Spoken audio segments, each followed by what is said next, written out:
ক্ষুদ্র কিশোর থেকে বৃদ্ধ বয়সীদের লাঠির নৈপুণ্যে মুগ্ধ দর্শক সারি। করতালিতে মুখর খেলার মাঠ, হাজার হাজার মানুষের উপস্থিতিতে জমে ওঠে আয়োজন।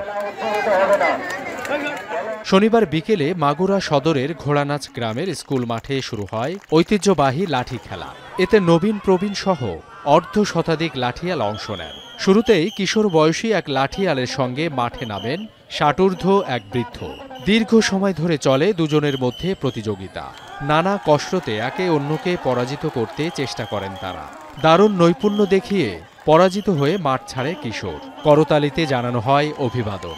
লাঠির অসাধারণ কসরত দেখে মুগ্ধ হন দর্শকরা। লাঠি খেলা দেখলাম, আমার কাছে বেশ ভালো লেগেছে এবং আমি সর্বপ্রথম এই ধরনের খেলা দেখেছি। সরাসরি কখনো এই খেলাগুলো দেখি নাই, টিভিতেই বেশিরভাগ সময় দেখা হয়েছে। এই যে আমাদের সংস্কৃতি আছে, ঐতিহ্য আছে, সেই ঐতিহ্যগুলো সংস্কৃতিগুলো আমাদেরকে ধরে রাখতে হবে, লালন করতে হবে।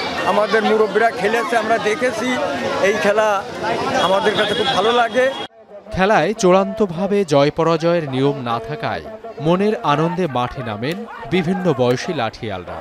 দ্বৈত ও যৌথ ভাগে বিভক্ত হয়ে চলে কসরত। হার জিতের রেষারেষি ছাড়াই সন্ধ্যা পর্যন্ত চলে আয়োজন। এই খেলার মাঝ দিয়ে গ্রাম বাংলার যে ঐতিহ্য, সে ঐতিহ্য আবার ফিরে আসছে এবং গ্রাম বাংলার আপামর জনসাধারণ খুব আনন্দ উপভোগ করছে। প্রায় 50 বছর আগে মাগুরা সদরের ঘোড়ানাচ গ্রামে প্রথম শুরু হয় এই লাঠি খেলা। সময়ের সঙ্গে সঙ্গে মুঠোফোন সহ আনন্দ বিনোদনের নানা অনুষ্ঠান উপকরণ যুক্ত হলেও এই লাঠি খেলা এখনও পরম প্রাণের উৎসব গ্রামবাসীর। চায়ের আড্ডা থেকে খেলার মাঠ পর্যন্ত গড়ায় বৃদ্ধদের গল্প কথার অতীত স্মৃতিচারণ। এখন মাগুরা।